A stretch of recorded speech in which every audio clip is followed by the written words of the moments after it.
Hello guys, good afternoon. आज चाहिँ गुर्जा बसेको लास्ट दिन है। अलमोस्ट 1 महिना बस्यो। भोलि चाहिँ हामी ब्याक टु काठमाडौँ आउँछौँ। अनि आज चाहिँ पानी परिरहेको छ है। बिहानदेखि पानी परिरहेको थियो। अनि आज काम सकिन्छ भरे रातसम्म। अनि भोलि बिहान नै काठमाडौँको लागि हामी हिँड्नेछौँ। अस्ति गोडेको मकैहरू है। आमा मकै गर्दै हुनुहुन्छ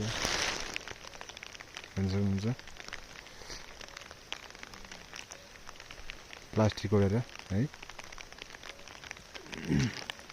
यो आलुबारी उता भैँस छ।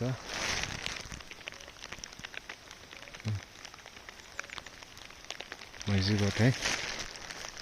अनि यस्तो छ, आज पुरै डाँडा काँडा धुम्म भएको छ।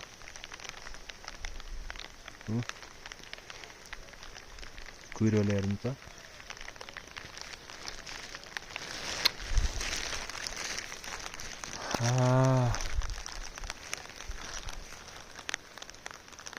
अलिक जाडो छ यहाँ। पानी परेको अलिकति जाडो हुँदो रहेछ। पानी परेको जाडो भयो भने यस्तो छ यार climate. Okay guys, bye, see you again.